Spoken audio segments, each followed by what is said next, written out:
José Pedro Kumamoto Aguilar, 26 años, primer diputado electo por la vía independiente en Jalisco. Fue sin duda un antecedente político importante en el Estado por ser precisamente el primer diputado local que llega a una curul por esta vía sin un partido político atrás, sin haber pertenecido a un partido político antes, que también es un factor importante. Y bueno, se convirtió en un fenómeno que trascendió el Distrito 10, donde ahora es el diputado en funciones, trascendió las fronteras del estado de Jalisco, trascendió las fronteras del país. Y bueno, tenemos aquí a Pedro Kumamoto para que nos platique. Pedro, gracias. 26 años, diputado independiente, apareciste en El País, apareciste en Univisión, apareciste por todos lados y pues ya has platicado mucho que te gastaste 250,000 pesos en tu campaña, que prácticamente lo hiciste con gente voluntaria, que no aceptaste más allá de 7,000 pesos por aportación. Has platicado ya mucho esto. Ahora yo quisiera que me platicaras qué ha pasado del domingo 7 de junio del año pasado que ganaste la elección a hoy. Claro. Gracias por compartir con nosotros. Gilberto, eso. muchas gracias. Gracias a las personas que nos están viendo. Y bueno, ya estando aquí en el banquillo de los acusados, de los presuntos responsables. De los presuntos responsables, les platico, pues digamos, cuál es la parte que me toca. A partir del 7 de junio yo creo que lo que ha sucedido son varios procesos. El proceso, por un lado, de darle seguimiento a la agenda específica, programática que nosotros planteamos. Para mí, y creo que para todas las personas... ¿Te puedo tener un poquito? Sí, claro. ¿Qué pasó en la noche? La noche del 7 de junio. ¿Qué pasó cuando empezaron a llegarte las actas y empezaron a mejor llamadas de que estabas ganando? Lo que empezó a pasar o a suceder es que lo único que yo tenía de información de ese día es que existía una encuesta de salida y un periodista la filtró, y lo que planteaba es que Margarita Alfaro, la contendiente por Movimiento Ciudadano, iba ganando por 4 puntos. Okay. Eso era lo único que nosotros teníamos. ¿A qué hora más o menos? A las 12:30 del día. Pero esto suena raro porque a nosotros nos daba mucho gusto pensar que solamente estábamos a distancia de 3 o 4 puntos. Ya como sea, ya era triunfo, ¿no? Claro, y sobre todo porque nuestra lógica no estaba necesariamente todas las baterías en ganar. Ahorita lo explicaré un poquito más. Pero lo que quiero decir es, empezaron a llegar los resultados. Yo repetí, yo creo que unas 20 veces esta frase, y créeme que la gente que está alrededor de mí lo puede dar parte de ello. Les decía, no hay que emocionarnos, hace falta todavía el norte. ¿A qué me refería con esto? El norte del Distrito 10, digamos que la zona sobre todo del centro de Zapopan, Santa Margarita, la zona de San Isidro, San José del Bajío, fueron zonas donde no nos fue tan bien en recolección de firmas y donde estábamos seguros que no nos iba a ir tan bien en la votación, porque históricamente es un sector que vota por el PRI constantemente. Las zonas muy populares, un tanto abandonadas allá en la orilla norte de Zapopan, ¿no? Sí, y digamos que, esta es una reflexión, pero nosotros, o yo correlaciono la falta de acceso a ciertas variables de educación, de salud y de renta, exactamente, a votar por ciertos partidos políticos. Entonces lo que sucede es, les decía, aguanten, pero lo que empezó a pasar es que ya empezaban a caernos, pues porque aleatoriamente te iban reportando qué casillas iban cerrando. Entonces a veces te caían 2 del sur, 1 del centro y 2 del norte. Y lo que nos dimos cuenta es que la victoria en el sur y el centro del distrito había sido tan grande, y estoy hablando de proporciones de 3-1, que en la parte norte del distrito, que era donde no nos había ido tan bien, en donde teníamos, a lo mejor ocupábamos el tercer lugar o segundo lugar, dependiendo de la casilla, pues lo logramos solventar sin problema alguno y logramos 37 puntos, mientras que nuestra contendiente más cercana, me parece, logró 20 puntos ya en total. Entonces, más o menos, ¿a qué hora te diste cuenta que habías ganado? Yo creo que hacia las 10:30 de la noche ya teníamos la certidumbre de que no había marcha atrás. De hecho, también otros contendientes y personas de otros partidos políticos nos empezaron a llamar para felicitarnos. Y eso fue algo pues, impresionante, porque insisto, nosotros no hicimos ni una sola encuesta. No teníamos dinero para hacer encuestas, cuestan como 80,000 pesos. No teníamos los medios para poder presentar una de ellas. Y la verdad es que fue una sorpresa gigantesca. Decidimos a las 10:30 convocar a las personas a la Glorieta Chapalita a celebrar los resultados a las 12 de la noche, pero en un ambiente, creo yo, muy sano, porque lo que termina sucediendo es, se cierran las casillas electorales y lo que siempre pasa es que los presidentes de los partidos políticos o los mismos candidatos salen a levantarse las manos y a decir ganamos. Aunque hayan perdido. Nosotros no hicimos eso. Hasta las 10 de la noche, 10:30 de la noche, empezamos a hacer la convocatoria ya que teníamos la certidumbre de esto. Y ahora quiero agregar algo que fue maravilloso de esa noche y que creo que casi ningún medio lo registra. Nosotros hicimos nuestro propio sistema de resultados electorales preliminares. Combinábamos dos cosas. Una fotografía que nos enviaban por correo electrónico y una hoja de Excel o de Drive que era pública. Entonces lo que sucedía era, decías tal casilla, te enviaban la fotografía, íbamos poniendo lo que decía en la fotografía tal cual, dejábamos una liga para que la gente pudiera entrar a ver la fotografía y se cuantificaban los votos. ¿Cómo podíamos tener certidumbre de esos resultados? Pues porque las personas mismas nos podían decir, no, no es cierto, eso no aparece en mi casilla, aquí está la manta.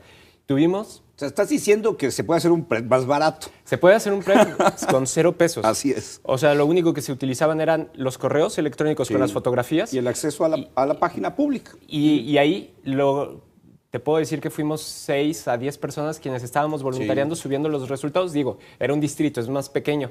Pero en esta lógica fue maravilloso porque esto implica que no necesitamos tanto dinero para poder ganar una elección, participar de ella, tener certidumbre y poder hacer un sistema de resultados preliminares. Nosotros supimos un día y medio antes que habíamos ganado formalmente, gracias a este PREP, que con el PREP que había generado el Instituto Electoral. El que había que esperar para el miércoles. ¿Qué fue lo primero que te cayó en la cabeza cuando ya viste que habías ganado? Cuando ya tenías la certeza, no la sospecha, la certeza. ¿Qué fue lo primero que te vino a la cabeza? Decir, híjole, ¿para qué me metí? Ahora sí voy a tener que cumplirle a tanta gente que le apostó a mí. La verdad me emocioné mucho. Y la verdad yo creo que no cabía en mí. Y ahorita que me haces recordar esos momentos, pues llorábamos de la alegría en la casa de campaña, que éramos muy poquitos quienes estábamos. Porque, imagínate, éramos pocos quienes hacíamos la campaña. Pero ese día nos tuvimos que dividir entre las distintas secciones distritales para cuidar el voto, en donde nos ayudaron muchísimas personas y logramos cubrir cerca del 85% de las casillas cuidando el voto, dándoles 0 pesos de estímulo, nada más. Pues ahora sí que nada más les dimos algo de comer y punto, ¿no? Y lo que te puedo decir es que la gente llegaba muy emocionada, no sabían qué estaba pasando. Mi celular no paraba de moverse, las redes sociales, mi perfil de Facebook no dejaba de hablarnos. Y lo que pasó, honestamente, fue una explosión gigantesca de mediatización alrededor de lo que había sucedido. Porque previamente a esto sí nos habían hecho caso algunos medios de comunicación, pero quiero ser muy honesto. La incidencia en los medios que teníamos era una 10ª parte de lo que tuvimos posteriormente. Y bueno, sí, lo vean hasta como, ay, estos muchachos pobrecitos, ¿no? Sí. Ay, que quieren entrevista, ay, mira, los quieren entrevista, ¿no? Generábamos empatía por lo, pues a lo mejor los jóvenes, lo inexperimentados, a lo mejor incluso la falta de claridad o de experiencia en algunas cosas, pero creo que eso fue algo muy valioso, porque después cuando se empezaron a generar las sospechas, seguro hay alguien detrás de él, seguro había ya cálculos, todo eso, volteas y dices, recolectábamos firmas 3 personas. O sea, a veces hasta yo solo iba a recolectar las firmas. La gente se burlaba de nosotros, nos decía que no se iba a lograr. Y ahora dices que somos un invento, por Dios, ¿no? Ahora hay todo un aparato atrás de exactamente. ¿no? Oye, pasan obviamente las siguientes horas y los siguientes días, bueno, pues te conviertes en una de las figuras políticas más atractivas para los medios, como dices, de no tener muchos espacios, de pronto te convertiste en el más asediado por los medios, pues ya pasaste por Televisa, por Azteca, por Aristegui, por Univisión, por El País, por todos lados, pero ya cuando pasas toda esta vorágine mediática, que te tienes que sentar de nueva cuenta, decir, ¿ahora qué voy a hacer? Porque ahora sí voy a ser diputado, o sea, ya pasó atrás la historia del candidato, ahora sí voy a tener que ser diputado. ¿Cómo empezó esa chamba? ¿Qué pasó luego? El trabajo empezó el 7 de junio en la noche. y fue recopilar desde ese momento todos los programas, todas las iniciativas que habíamos hecho desde el primer día de la campaña.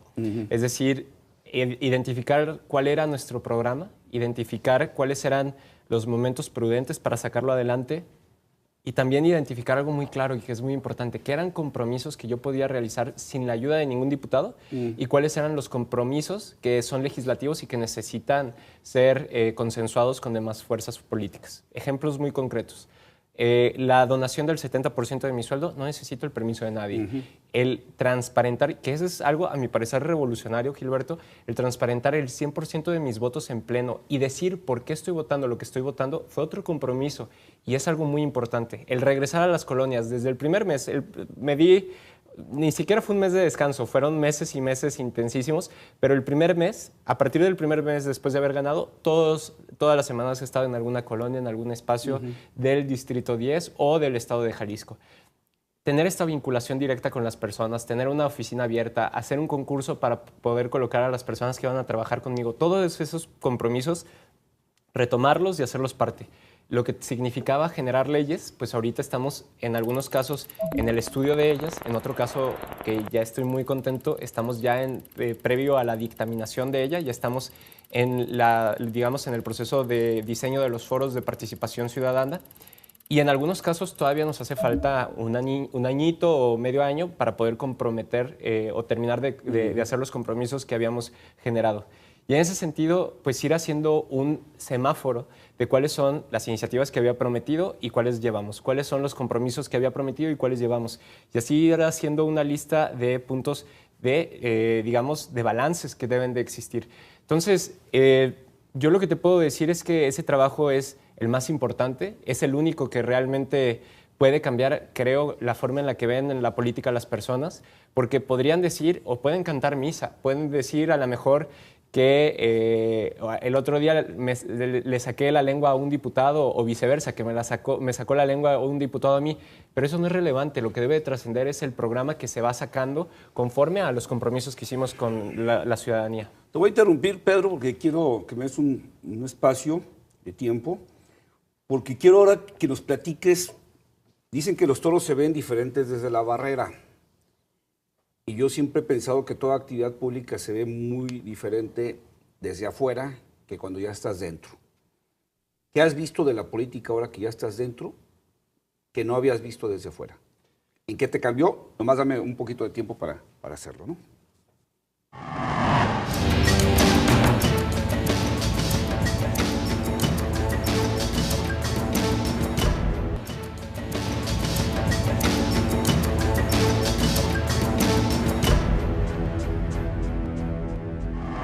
Pedro Kumamoto, te comentaba antes del corte, dicen que los toros se ven diferentes desde la barrera y la política, pues a veces se ve también muy diferente desde la barrera.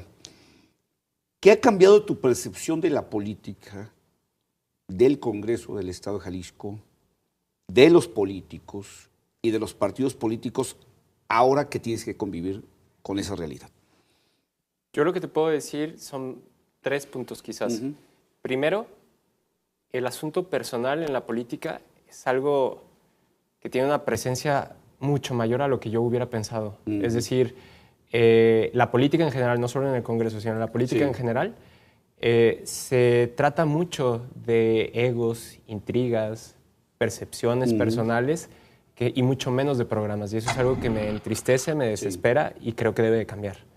Por otro lado... ¿Eso ya lo habías considerado tú? ¿O lo viste ahora que...? Yo pensaba que eran más profesionales. ¿Sí? Yo pensaba que se basaban un poco más en los programas internos de los partidos. Yo pensé que había un poco menos, una relación mucho menos estrecha entre, insisto, el ego o los planteamientos personales o las envidias o las intrigas que lo que podría ser en realidad el trabajo de la administración pública. La parte positiva...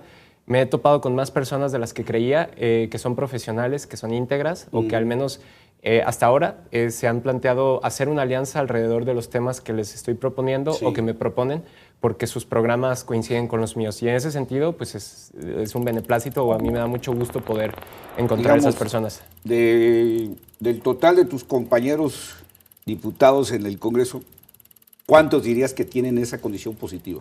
No lo sé y no me gustaría ser injusto con ellos porque no he conocido a todos, digamos, de manera detenida, pero he tenido muy buenas sorpresas con las que, sin importar partidos políticos, se ha podido impulsar ciertos puntos si se les da seguimiento. Pero también la parte negativa de esto, y también lo quiero decir con toda claridad, es que esta famosa o mal llamada disciplina de partido, que en realidad es complicidad en muchos sentidos, sí existe. Sí. Es decir, si el coordinador dice bailemos hacia la derecha, bailan hacia la derecha e incluso en contra de sus propios ideales, principios de algunos legisladores que yo respeto mucho. Entonces, es complicado. Era algo que ya esperaba este último punto, pero verlo de carne propia y que te digan yo quisiera votar a favor de lo que tú me estás planteando o en contra. Traigo indicaciones. Exactamente. Creo que es algo que pues duele, mueve y creo que eso me incentiva todavía más a buscar los incentivos para que las y los legisladores o cualquier gobernante pueda separarse mucho más de su partido político y pueda hacer frente a la toma de decisiones cupular que existe hoy por hoy en los partidos políticos. En la forma en que te ven, en que te tratan, en que reciben tus propuestas, ¿cambió lo que tú esperabas a lo que está sucediendo o sí coincide? Bueno, habrá que reconocer algo muy importante. De que tratas de, ¡ay, viene Pedrito! No, o sea, que realmente te vean con, digamos, con la seriedad de alguien que va a aportar. Yo vengo de la sociedad civil organizada y estoy acostumbrado a los toletes y a los escudos de los granaderos. Sí. Y eso significaba, en muchos momentos, el sentir el cerrazón de las instituciones. Ahora, el pasar de estar de este lado a pasar del otro, que es el poder tener incidencia verdadera, es algo que mueve mucho. Pero creo que no se debe de ver ni con un desmedido, digamos, pues positividad, por así decirlo, y tampoco verlo con una pues deficiente protagonismo de la tristeza. Lo que quiero decir con esto es que creo que me han recibido en la medida de lo que significa. Creo que mi distrito me está respaldando, creo que hay visibilidad alrededor del trabajo que estamos haciendo, creo que hay muchas personas que han renovado la esperanza en el servicio público a través de lo que hemos hecho y en esa medida creo que soy recibido. Creo también, y hay que decirlo con todas sus letras, eso no significa que mi voto valga más o valga menos. Y eso es algo muy importante, porque me dijeron que no iba a estar en la Junta de Coordinación Política, estoy. Me dijeron que no iba a presidir comisiones ni participar en una, participo en 5 y presido una. Que mis iniciativas no iban a valer y ahí está, ¿no? Entonces, creo que el hecho de que estemos demostrando día con día que sí somos tomados en cuenta, pero ¿con base en qué? En el apoyo popular. Sin el apoyo, pues soy 1 sobre 39, pero gracias al apoyo de muchas personas, pues digamos que se convierte en algo más visible el trabajo que estamos realizando. Esto sin ningún tipo de trato preferencial ni privilegios. Yo me refiero simplemente a que le dan cabida a las ideas que las personas están impulsando. Esa visibilidad, ese acompañamiento del activismo, fue, según tú crees, o tú lo crees así, fue, digamos, el contrapeso para que te trataran de esta manera, para que estuvieras en la Junta de Coordinación, para que presidieras comisiones, para que te tomaran en serio. Sin duda. ¿Sí? Sin duda fue el elemento central, que las personas hayan hecho presión, que los partidos políticos hayan visto que existía una, digamos, una corriente de pensamiento importante dentro de la sociedad jalisciense que apoyaba este proyecto, pues fue muy relevante. ¿Y no lo ven algunos compañeros tuyos diputados que sí tienen un partido como un asunto de envidia, que te vean pues que tú logras más que a veces lo que pueden lograr 12, 14, 15? Yo espero que no lo vean así, porque creo que en una democracia cada uno de los diputados y diputadas que están en el Congreso son personas que llegan a su curul a través de mecanismos que necesitan ser reformados, que les hace falta mucho aceitaje, pero son los mecanismos que tenemos hoy por hoy. Sí. Y dicho de otra manera, yo soy igual de legítimo que cualquier otro diputado o diputada que está por ahí. También depende de ellos que hagan valer eso, ¿no? Exactamente. Oye, Pedro, por el otro lado, por la parte tuya, yo siempre he considerado que el ocupar un cargo público y sobre todo con son de elección popular cambia a la gente. Yo siempre he dicho también que la gran diferencia es qué tanto lo cambia y qué tanto dura el cambio. ¿Tú has sentido algún cambio respecto a ti? O que te lo hayan dicho la gente que está alrededor tuyo, ay, Pedro, ya estás cambiando, ya se te está subiendo, ya empezaste otra vez a volar, híjole. Yo creo que al contrario, me lo han dicho mucho Sí. y sorprendidos alrededor del hecho de que sigo siendo el mismo tipo, con más responsabilidades, con una claridad hacia ciertas cosas que antes no tenía. Es decir, tengo muy claro mis objetivos a mediano plazo y a corto plazo alrededor del trabajo que tenemos que estar haciendo. A largo plazo yo todavía tengo mis dudas y si quieres ahorita te las comparto. Pero el hecho es que, pues te lo comentaba fuera del aire, ¿no? Sigo andando en la bicicleta todo el tiempo que puedo, sigo pasando el tiempo Tú no con nomás mis el amigos. día en bicicleta, ¿verdad? ¿Mandé? No nada más el día sin auto. No. De hecho, por eso traigo la voz ronca. Creo que fue una mala idea el día de hoy irme en bici al Congreso. Por el frío. Pero lo que diría es, trato de mantenerme con esas pequeñas cosas que me hacían ser quien soy. Porque si no son las pequeñas cosas quienes nos forman, pues puedes decir y simular que sigues siendo el mismo. Pero si esas mismas pequeñas cosas no las sigues repitiendo de la manera en la que las hacías, pierdes mucha lógica de la integridad. Y en ese sentido, pues trato en la medida de lo posible que mi vida sea muy similar en ese sentido. Ahora, a veces no se puede porque hay muchas responsabilidades laborales y lo que antes podría haber sido más tiempo para el ejercicio o para la recreación. Para echarte unas cervecitas por ahí con los cuates. Claro, aunque nunca fui muy fiestero, para ser honesto, siempre fui un poco ñoño en ese sentido. Pero eso a veces se tiene que coartar un poco. Trato de cuidar el tiempo con la familia y mis seres queridos, pero pues sí ha sido mucho trabajo. Y si tenemos que decir que en algo he cambiado es que siempre he sido trabajador, pero ahora estoy trabajando un poco más. Pero sí se te sintió alguien, seguramente, ¿no? Alguien que pensaba que lo ibas a llevar a trabajar al Congreso, alguien que dice, pues ya no has venido, antes venías cada ratito y ahora ya no te apareces, ya andas nomás en la pura grilla. Yo creo que sí alguien ha resentido algún cambio en tu vida, ¿no? Tengo la fortuna de que a todas las personas que se sumaban a la campaña les dije todo el tiempo, no te voy a dar ningún puesto. Yo no te voy a deberle nada a nadie y si tú estás aquí es porque quieres. Y eso es algo que hizo que mucha gente no se subiera a la campaña, pero hizo que también mucha gente la que se quedó, supongo que está feliz. Y sobre la gente sentida, la verdad es que yo creo que nadie importante de mi vida se ha alejado. Y eso es algo para mí muy relevante. Sigo con mi misma novia que tenía desde que era un don desconocido, si lo quieres ver así. Ahora que ya estamos en el cargo, los mismos amigos, el mismo equipo, las mismas personas, y al contrario, se han convertido de verdad en los guardianes de mucha de la integridad que puedo llegar a tener. Me refiero a ellos son los que me dicen, oye, cuidado con esto, oye, aguas por acá, que no se te suba esto, y creo que han sido un gran mecanismo para seguir siendo quien soy. No hubo quien quiso aprovecharse el 70% del sueldo que no cobras.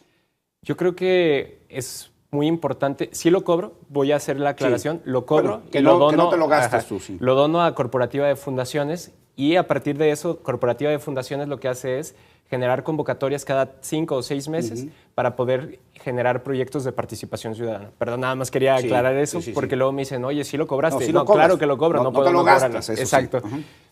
Mira, sí, se han acercado muchas personas, creo que de manera legítima la mayoría, y algunos que también, pues, vivales habrá por todos lados, pero la mayoría de forma legítima nos dicen, hago una chamba importante. Y casi siempre les decimos, participa en las convocatorias, gánate ese dinero.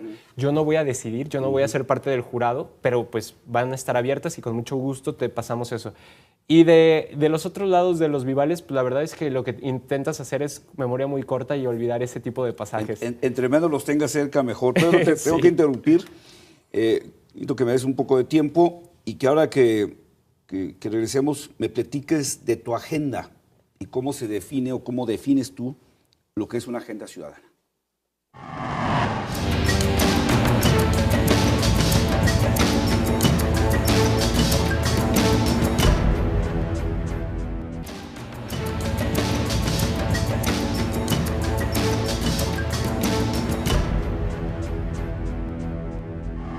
Continuamos con el diputado local independiente Pedro Kumamoto. Pedro, te dejaba la pregunta antes de irnos al corte. ¿Cómo defines una agenda ciudadana? Tú siempre te has presentado como diputado y cuando has presentado tu agenda, que estás llevando una agenda ciudadana al Congreso, ¿no? ¿Cómo lo defines? Y te voy a adelantar una pregunta que sigue. ¿Cómo defines tú lo que los ciudadanos necesitan y quieren? ¿Cómo definiste cómo resolver esos problemas de lo que los ciudadanos necesitan y quieren? Claro, no lo definí yo y eso es algo muy importante. En diciembre del año antepasado nos pusimos a hacer encuestas acerca de cuáles eran las temáticas que más importaban en el Distrito 10 Sí. para que con base en ellas pudiéramos hacer una identificación de problemáticas. Seguridad, corrupción, espacios públicos y servicios públicos, movilidad y desarrollo económico fueron los temas ejes acompañados de participación ciudadana. Después de eso hicimos, ya vamos para el quinto, foros que se llaman Aquí es el 10, que son espacios donde se ponen las problemáticas, se exponen entre expertas y expertos, pero también asisten organizaciones vecinales, personas, digamos, representándose a sí mismas. Cualquier tipo de persona puede participar. Hemos sumado, yo podría decir, entre 500 personas, 600 personas distintas en este tipo de foros. Y lo que terminamos haciendo fueron las, digamos, todas las promesas de campaña o cuáles eran nuestras iniciativas. Lo que terminó sucediendo con ellas es que ahora pues, son mis iniciativas pendientes y ese es el proceso en el que han salido. Es decir, no vinieron ni de mi idea ni de un sueño que tuve, sino bajaron precisamente por un proceso de deliberación muy largo y muy importante y muy estimulante intelectualmente y políticamente hablando. Y a partir de esas tenemos las propuestas que tenemos. ¿Cuáles son estos ejes o son los ejes que estoy ocupando hoy por hoy en incluso las comisiones, ¿no? Estamos hablando de Hacienda, pues estamos hablando de dineros. Estamos hablando de movilidad, bueno, es un tema muy relevante para la zona metropolitana de Guadalajara. Hablo de cultura y específicamente el enfoque que le estamos dando en cultura es en prevención y seguridad. Digo, aparte de que yo soy, a final de cuentas, un gestor cultural y quiero apoyar ese sector. Creo que desde una visión técnica que es muy importante.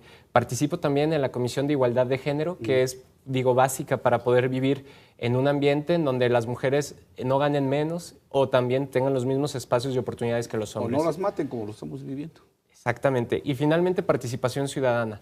¿Cuál fue la agenda de participación ciudadana? ¿Cómo le podemos quitar dinero a los partidos políticos? ¿Cómo les podemos quitar también toma de decisiones? ¿Y cómo podemos dividir la planeación y la ejecución de políticas públicas entre las personas? Esto te lo dicen, digamos, no, yo lo estoy planteando desde un lenguaje muy técnico, pero esencialmente lo que quieren decir las personas es, yo quiero definir lo que se va a invertir en mi colonia, yo quiero poder decir si se queda o se va un gobernador o un legislador, yo quiero poder definir también cuáles son las iniciativas que se están votando. Yo quiero poder señalar cuáles son los funcionarios corruptos y correrlos. Y en ese sentido es en el que ha ido mi agenda.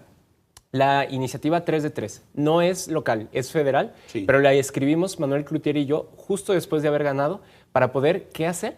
Bajarle el financiamiento público a los partidos políticos, esencialmente a través de un cambio muy pequeño pero muy necesario en las leyes federales alrededor del financiamiento público. Hoy multiplicamos 55 pesos por la cantidad de personas que hay en el listado nominal. Dicho de otra manera, todo el mundo que tiene una IFE. Todo el mundo que tiene vayan una a INE. votar o no vayan a votar. ¿Y qué pasó? La mitad de la población, las votaciones pasadas no fueron, no eligieron a nadie.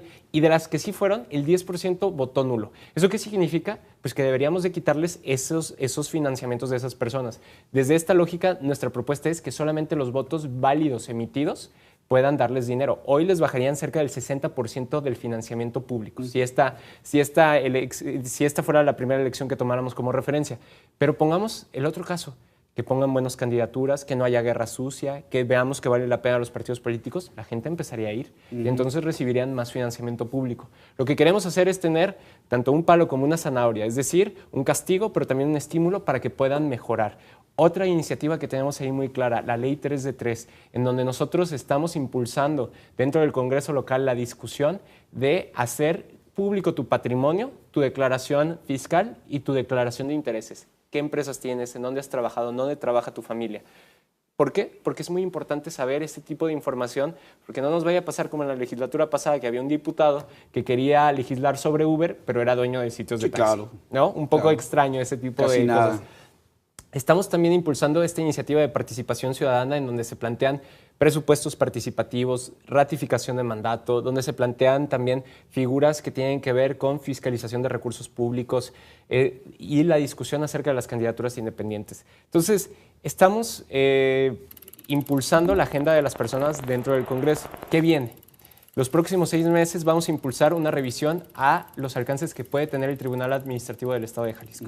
Estamos cansados que lo que hoy es un parque, mañana sea una oficina de 15 pisos. Y eso con el aval del TAI. Estamos cansados de escuchar que Colomos, que la primavera, que cualquier pulmón de la ciudad se acaba porque el TAI emite... Colonia se desordena. Exactamente. Entonces tenemos que acotar cuáles son sus facultades. Tenemos también que revisar lo que está sucediendo en las vías del tren. Hay una desastre humanitaria y lo debemos de poner con todas sus letras, con las y los migrantes. Y ellos mismos son víctimas de la violencia y se le está tratando también de algunos grupos delictivos de incluso echarle la culpa de la alza de los robos, de los asaltos. Y son los mismos grupos delictivos de aquí. Entonces tenemos que ver la manera de hacer una ley de hospitalidad para que las personas que van de paso se les dé por lo menos atención médica y un lugar donde dormir. Pedro, todo esto, ¿cómo se refleja o cómo se va a reflejar en la vida diaria de la gente? Que esa es mi preocupación de tu agenda. Porque todo esto de lo que estamos hablando, de la 3 de 3, de bajarle el financiamiento a los partidos, ¿cómo se refleja en que esté la patrulla en la colonia lo más pronto posible? ¿Cómo se refleja en que las mujeres no sean víctimas de la violencia, no en 3 años, lo más pronto posible? ¿Cómo se refleja en las lámparas en las calles? ¿Cómo se refleja en las banquetas y en las calles? Porque a veces, y te lo voy a plantear de una vez con toda claridad, en los 80 le apostábamos a la democracia. Cuando haya democracia en este país vamos a mejorar en términos económicos, en términos de seguridad, no va a haber corrupción. Luego no funcionó la democracia y dijimos, no, es que ahora nos falta la transparencia, no, los derechos humanos, ¿no? Entonces, le apostamos mucho a los derechos humanos y seguimos igual. No, es que nos falta transparencia. Le entramos a la transparencia y seguimos igual. No, ahora nos falta la rendición de cuentas. No son apuestas de este tipo de lo que estamos hablando, en los que nomás nos vamos a la parte superficial de cierto interés de cierta parte de la sociedad, pero se nos sigue olvidando en la vida real el camión, la patrulla, a la mujer que robaron, al Ministerio Público que no camina una averiguación si no hay dinero, al juez corrupto. Todo esto de lo que tú hablas, ¿cómo se convierte en esto? Porque a veces son como jugadas de billar de 3 bandas. Pasa esto y lo pasa esto y lo pasa esto y lo pasa esto. Pero luego pasa el tiempo y nos desencantamos porque la tercera banda nunca llegó. Gilberto, yo creo que las cosas sí cambian. Y lo puedo decir con toda claridad. Puedo decir aquí en una cámara, yo creo que los gobiernos del PRI eran autoritarios y corruptos y no me van a desaparecer saliendo de aquí. No, y, eso claro. Y eso es algo muy importante. Pero lo que quiero decir. Pero no por eso la gente está más segura. Claro, pero lo que quiero decir con esto es que sí hay cambios. Sí. Y lo que quiero impulsar con esto es, con toda claridad, si evitamos que exista la corrupción en los altos mandos de los partidos políticos, en los altos mandos de la toma de decisión, ¿por qué te tendrían la persona que nos está viendo y que es comerciante, por qué aceptar que un policía le pida una mochada para pasar y dar vueltas en la patrulla? No tendría ningún incentivo. ¿Por qué? Porque si quienes están dentro del gobierno ya no ejercen o ejecutan la corrupción, precisamente los mandos medios o los mandos más bajos, jerárquicamente hablando, no tendrían por qué ejecutarla y serían corridos de primera instancia. ¿Qué es lo que sucede hoy? Un sistema de complejas anomalías y complejas, pues digamos, alianzas para seguir procurando el hacer la corrupción. Cuando hablo también de los partidos políticos, ¿por qué es tan relevante? A ver, porque hoy no nos están representando, precisamente porque no atacan la inequidad, porque no atacan las injusticias sociales, económicas, porque no están atacando precisamente a sus aliados estratégicos en temas de corrupción. Por eso no nos llenan los programas y los proyectos de los partidos. Si quitamos los incentivos para que estos sean sus modus operandi, lo que vamos a obtener son programas basados en el camión, basados en el salario mínimo, que es una discusión que hemos estado impulsando desde el Congreso siempre.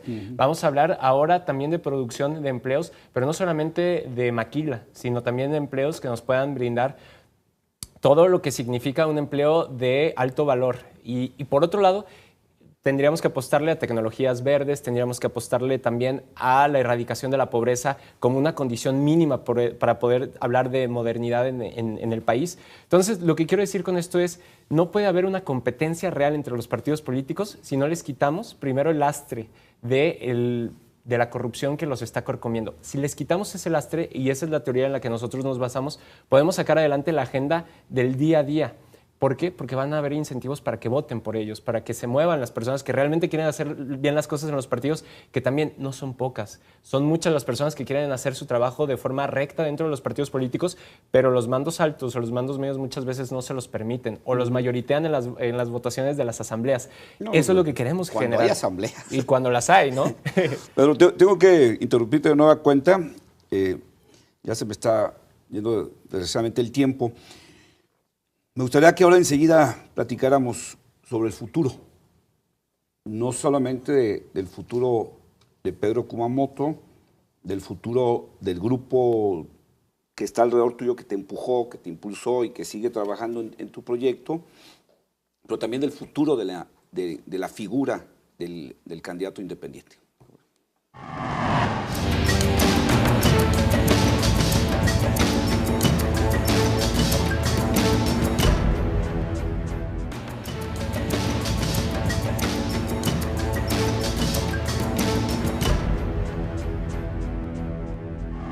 Pedro Kumamoto, ¿cuál es el futuro que tú ves en términos de ti? O sea, aunque lo has dicho muchas veces que eres parte de un equipo, no eres tú, pero al final de cuentas tú ya diste un paso importante y seguirás necesariamente teniendo que jugar algo en este proyecto. Debe haber más gente en este grupo que te empujó y que sigue trabajando contigo, que pudieran tal vez convertirse en 3 años en otros candidatos. Digo, yo creo que quien tiene un movimiento de ese tipo no aspira a seguir ganando el 10, ¿no? Ahora estás pensando en buscar ganar otros distritos con la misma inercia, con el mismo grupo, con la misma idea.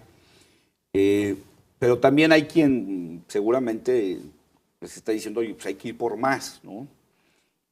¿Cómo visualizas tú el futuro? Insisto, no nomás de Pedro Kumamoto, de todo este movimiento que ya se construyó. Bueno, hay muchas respuestas para eso. La más honesta y la primera que te quiero decir es no lo sé. Y te lo explico. Yo creo, acabamos de cumplir 100 días en el cargo. Sí. Yo siempre lo que les he pedido es denme un año para analizar cuál ha sido nuestra incidencia, para ver si modificamos leyes, para ver si logramos no prestarnos a la corrupción, es decir, acabamos con la corrupción dentro del Congreso, si logramos evidenciar aquellos actos que estén sucediendo, que sean irregulares. Vaya, permítanos ver que valió la pena meternos al Congreso. Si demostramos que está valiendo la pena, vayamos por más posiciones dentro del Congreso o analicemos una posición alrededor de otros esquemas. ¿Vale la pena? Claro que sí. Pero si por otro lado no estamos logrando los cambios que estamos estratégicamente pensando, si no logramos que la agenda de las personas, estos programas que estamos planteando no se impulsan, pues ¿para qué queremos seguir en el Congreso si ya nos dimos cuenta que es simulación? Entonces yo lo que diría es, o el fraseo completo es, a partir de un año después de haber entrado aquí en el Congreso, permítanos analizar y decidir si vale o no vale la pena formar parte de las instituciones. Creo que siempre vale la pena tener incidencia pública y desde esa lógica podríamos estar en movimientos sociales, en la academia, en los medios de comunicación, en el sector privado, incidiendo. Pero no necesariamente son siempre dentro de las instituciones, no siempre es con un cargo público. Sí, no necesariamente tienes que estar ahí para incidir. Exactamente, entonces yo no estoy casado con tener un hueso, yo no estoy casado con la idea de ser diputado o de tener algún puesto de representación pública. Creo que si hacemos un buen trabajo y demostramos que vale la pena, seguiremos replicando este espacio y probablemente, como lo dices, podríamos buscar otros espacios dentro de los distintos distritos o no. Decidimos que no valió la pena y nos vamos para la academia todos y a producir. Y sobre las candidaturas independientes... Pero antes de que sigas, pero cuando dices decidimos, ¿quiénes decidimos? Porque a lo mejor tú puedes decir, yo creo que no vale la pena, pero a lo mejor alguien del equipo puede decir, no, espérame, pues eso crees tú, pero yo sí creo que vale la pena. Lo bueno, o ¿sabes qué, Pedro? El que tú no hayas podido no quiere decir que los demás no podamos, ¿no? Claro, ¿no? Y lo pueden decir, pero no es la lógica que priva en O sea, Wikipolítica. no estás cayendo ya en yo, Pedro Kumamoto, voy a decidir. No, para nada. Como decir yo, Alfaro, decido, o yo, gobernador, decido.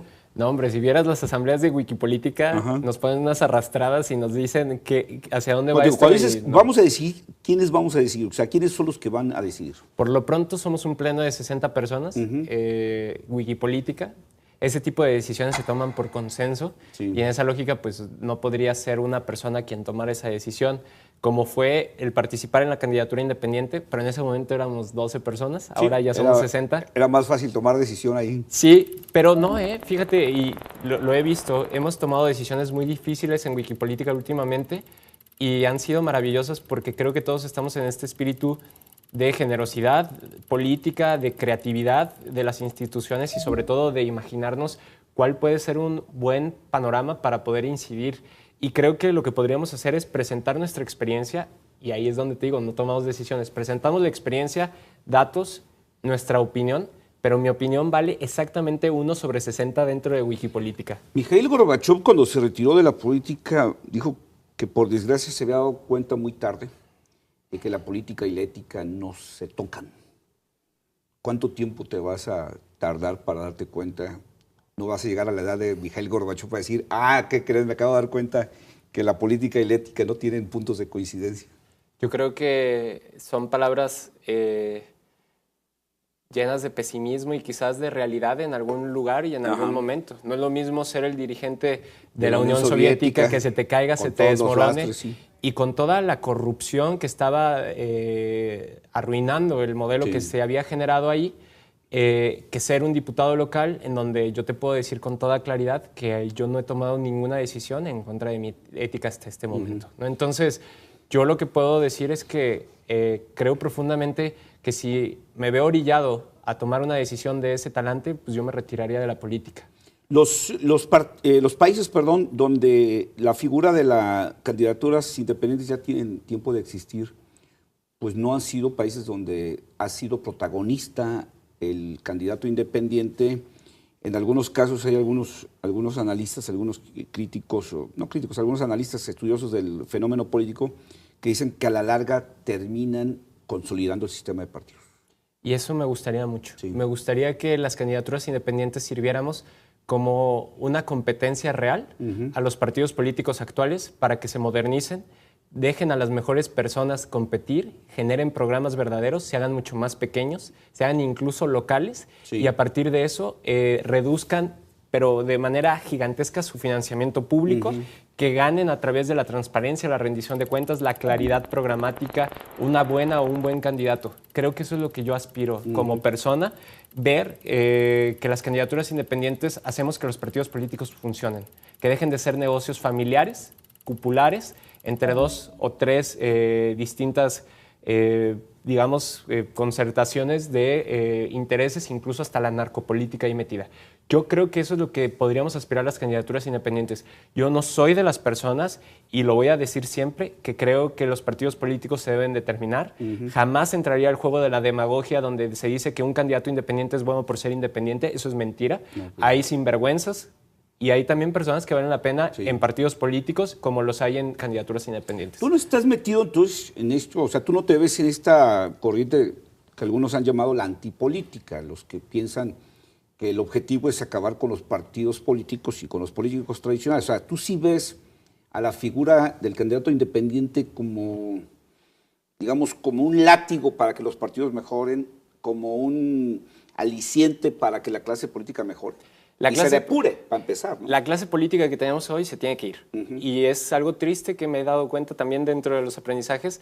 Son casi lo mismo. Es decir, se dividen entre colores, pero en realidad son amigos desde la infancia, se llevan y trabajan y tienen negocios compartidos, los del naranja, los del rojo, los del azul. Sí. Y eso es algo muy relevante. Por eso te digo, tenemos que cambiar de clase política, incluso que me saquen a mí, que hagamos una nueva clase política en donde participen otro tipo de personas. Eso sí creo que debe de suceder, pero no creo que los partidos políticos tienen que desaparecer. Deben de desaparecer los que conocemos hoy en día, que son, insisto, negocios familiares piramidales, punto. Los que tienen que brotar son los verdaderos espacios de representación y de democracia para las personas. Creo que las instituciones, como lo dicen muy bien por España, las instituciones deben de ser para las personas y no las instituciones se deben de servir de las personas. El proceso digamos, de ser aliciente, de ser el látigo de esta clase política, ¿qué tan largo será? ¿Qué tan optimista eres? ¿Qué tan pesimista eres respecto a que esto pueda cambiar?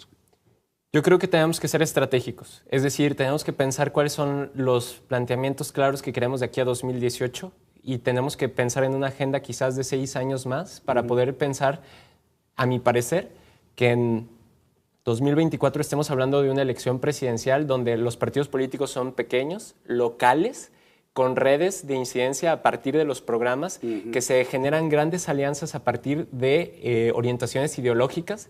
Creo también que en ese momento vamos a tener campañas mucho menos costosas, no solamente por el Internet visto desde el lado de las redes sociales, sino porque el Internet facilita y permite hacer... Sí, no, pero también evidenciar quién es el candidato que está haciendo mal las cosas. Sí. Un poco lo que está sucediendo hoy en Estados Unidos. Sí, entonces como contrapeso ya, ¿no? Exactamente. Entonces, creo en eso, pero está vinculado directamente la respuesta a tu pregunta a cuándo vamos a acabar con la pobreza. Y eso es algo que me duele y me mueve mucho, porque mientras haya pobreza, no podemos aspirar a una democracia verdadera. Lo decía Rousseau. Mientras hayan personas tan ricas que puedan comprar a otras, pues digamos que no vamos a estar en un espíritu demócrata. En esa parte que te me adelantas un poquito, que es la otra mitad o la otra parte del conflicto, que es la ciudadanía. También hay que reconocer que no tenemos una ciudadanía que esté en ese rango de exigencia y en ese rango de pelea y en ese rango, digamos, hasta de conciencia. Pero es también un tema de qué es primero, el huevo o la gallina. Sí, pues porque claro, no puedes esperarte una cosa para la otra, ¿no? Exacto, y es un tema de, a ver, si hoy no tenemos instituciones que nos incluyen en la toma de decisiones públicas, que podríamos decir que es un esquema de gobierno abierto, de gobernanza, ¿para qué me involucro en la toma de decisiones si solamente es simulación? Y viceversa, ¿para qué tenemos instituciones que nos tomen en cuenta si no participamos en ella?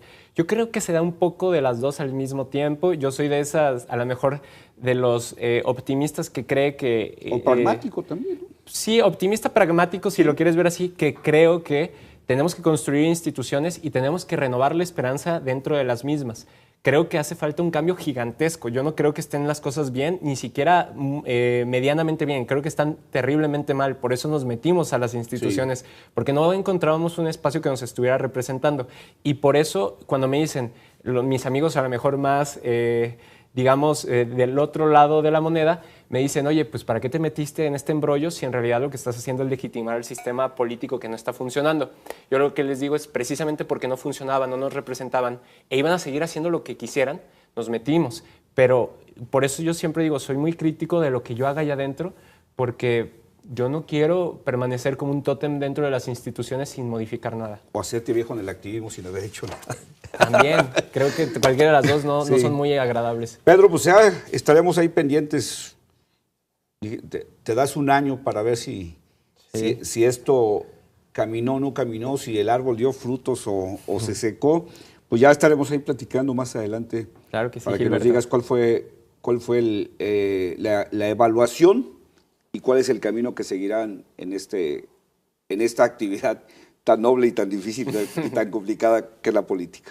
No, es maravilloso poder verlo desde ahí. Creo profundamente que la política no debe estar vinculado a tantos de los valores o antivalores que hoy le ponemos. Y creo que, por otro lado, el flujo y la esperanza que se renovó en estas elecciones va a poder cosechar frutos en 2018 y mucho más allá. Así que muchas gracias por el tiempo y gracias a las personas que nos vieron. Gracias, ahí estamos.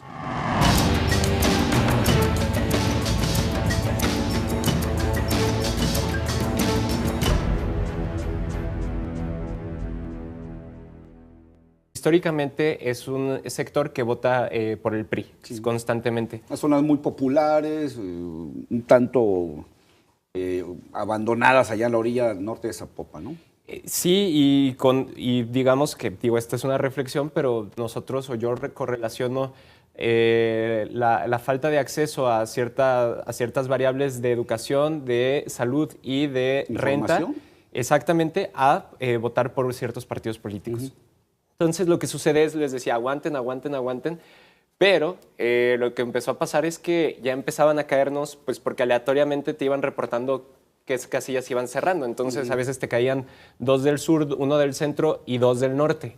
Y lo que nos dimos cuenta es que la victoria en el sur y el centro del distrito había sido tan grande, y estoy hablando de proporciones de 3-1, que en la parte norte del distrito, que era donde no nos había ido tan bien, en donde teníamos, a lo mejor ocupábamos el tercer lugar o segundo lugar, dependiendo de la casilla, pues lo logramos solventar sin problema alguno y logramos 37 puntos, mientras que nuestra contendiente más cercana, me parece, logró 20 puntos ya en total. Entonces, más o menos, ¿a qué hora te diste cuenta que habías ganado?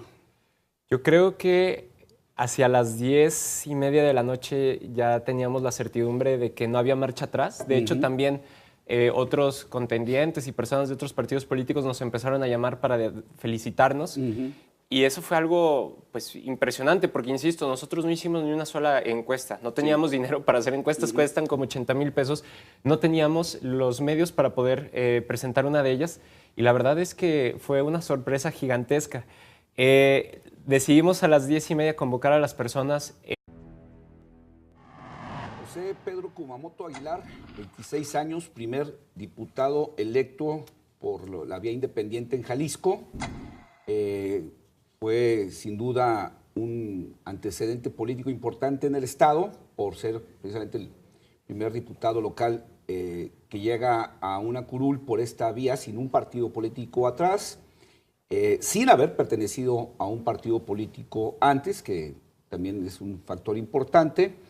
Y bueno, se convirtió en un fenómeno que trascendió el Distrito 10, donde ahora es el diputado en funciones, trascendió las fronteras del estado de Jalisco, trascendió las fronteras del país. Y bueno, tenemos aquí a Pedro Kumamoto para que nos platique. Pedro, gracias. 26 años, diputado independiente. Apareciste en El País, apareciste en Univisión, apareciste por todos lados y pues ya has platicado mucho que te gastaste 250,000 pesos en tu campaña, que prácticamente lo hiciste con gente voluntaria, que no aceptaste más allá de 7,000 pesos por aportación. Has platicado ya mucho esto. Ahora, yo quisiera que me platicaras qué ha pasado del domingo 7 de junio del año pasado que ganaste la elección a hoy. Claro. Gracias por compartir con nosotros. Gilberto, eso. Muchas gracias. Gracias a las personas que nos están viendo. Y bueno, ya estando aquí en el banquillo de los acusados, de los presuntos responsables. De los presuntos responsables, les platico, pues digamos, cuál es la parte que me toca. A partir del 7 de junio yo creo que lo que ha sucedido son varios procesos. El proceso, por un lado, de darle seguimiento a la agenda específica, programática que nosotros planteamos. Para mí, y creo que para todas las personas... ¿Te puedo tener un poquito? Sí, claro. ¿Qué pasó en la noche? La noche del 7 de junio. ¿Qué pasó cuando empezaron a llegarte las actas y empezaron a mejor llamadas de que estabas ganando? Lo que empezó a pasar o a suceder es que lo único que yo tenía de información de ese día es que existía una encuesta de salida y un periodista la filtró, y lo que planteaba es que Margarita Alfaro, la contendiente por Movimiento Ciudadano, iba ganando por 4 puntos. Okay. Eso era lo único que nosotros teníamos. ¿A qué hora más o menos? A las 12:30 del día. Pero esto suena raro porque a nosotros nos daba mucho gusto pensar que solamente estábamos a distancia de 3 o 4 puntos. Ya como sea, ya era triunfo, ¿no? Claro, y sobre todo porque nuestra lógica no estaba necesariamente todas las baterías en ganar. Ahorita lo explicaré un poquito más. Pero lo que quiero decir es, empezaron a llegar los resultados. Yo repetí, yo creo que unas 20 veces esta frase, y créeme que la gente que está alrededor de mí lo puede dar parte de ello. Les decía, no hay que emocionarnos, hace falta todavía el norte. ¿A qué me refería con esto? El norte del Distrito 10, digamos que la zona sobre todo del centro de Zapopan, Santa Margarita, la zona de San Isidro, San José del Bajío, fueron zonas donde no nos fue tan bien en recolección de firmas y donde estábamos seguros que no nos iba a ir tan bien en la votación. Porque había que esperar para el miércoles. ¿Qué fue lo primero que te cayó en la cabeza cuando ya viste que habías ganado? Cuando ya tenías la certeza, no la sospecha, la certeza. ¿Qué fue lo primero que te vino a la cabeza? Decir, híjole, ¿para qué me metí? Ahora sí voy a tener que cumplirle a tanta gente que le apostó a mí. La verdad me emocioné mucho. Y la verdad yo creo que no cabía en mí y ahorita que me haces recordar esos momentos, pues llorábamos de la alegría en la casa de campaña, que éramos muy poquitos quienes estábamos, porque imagínate, éramos pocos quienes hacíamos la campaña, pero ese día nos tuvimos que dividir entre las distintas secciones distritales para cuidar el voto, en donde nos ayudaron muchísimas personas y logramos cubrir cerca del 85% de las casillas cuidando el voto, dándoles 0 pesos de estímulo, nada más, pues ahora sí que nada más les dimos algo de comer y punto, ¿no? Y lo que te puedo decir es que la gente llegaba muy emocionada, no sabían qué estaba pasando. Mi celular no paraba de moverse, las redes sociales, mi perfil de Facebook no dejaba de hablarnos. Y lo que pasó, honestamente, fue una explosión gigantesca de mediatización alrededor de lo que había sucedido. Porque previamente a esto sí nos habían hecho caso algunos medios de comunicación, pero quiero ser muy honesto. La incidencia en los medios que teníamos era una 10ª parte de lo que tuvimos posteriormente. Y bueno, sí, lo vean hasta como, ay, estos muchachos pobrecitos, ¿no? Sí. Ay, que quieren entrevista, ay, mira, los quieren entrevista, ¿no? Generábamos empatía por lo, pues a lo mejor los jóvenes, lo inexperimentados, a lo mejor incluso la falta de claridad o de experiencia en algunas cosas. A la Glorieta Chapalita a celebrar los resultados a las 12 de la noche, pero en un ambiente, creo yo, muy sano, porque lo que termina sucediendo es, se cierran las casillas electorales y lo que siempre pasa es que los presidentes de los partidos políticos o los mismos candidatos salen a levantarse las manos y a decir, ganamos. Aunque hayan perdido. Nosotros no hicimos eso. Hasta las 10 de la noche, 10:30 de la noche, empezamos a hacer la convocatoria, ya que teníamos la certidumbre de esto. Y ahora quiero agregar algo que fue maravilloso de esa noche y que creo que casi ningún medio lo registra. Nosotros hicimos nuestro propio sistema de resultados electorales preliminares. Combinábamos dos cosas. Una fotografía que nos enviaban por correo electrónico y una hoja de Excel o de Drive que era pública. Entonces lo que sucedía era, decías tal casilla, te enviaban la fotografía, íbamos poniendo lo que decía en la fotografía tal cual, dejábamos una liga para que la gente pudiera entrar a ver la fotografía y se cuantificaban los votos. ¿Cómo podíamos tener certidumbre de esos resultados? Pues porque las personas mismas nos podían decir, no es cierto, eso no aparece en mi casilla, aquí está la manta.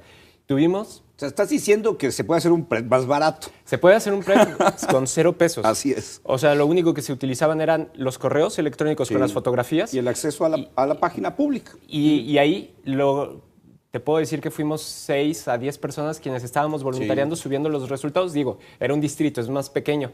Pero en esta lógica fue maravilloso porque esto implica que no necesitamos tanto dinero para poder ganar una elección, participar de ella, tener certidumbre y poder hacer un sistema de resultados preliminares. Nosotros supimos 1 día y medio antes que habíamos ganado formalmente, gracias a este PREP, que con el PREP que había generado el Instituto Electoral.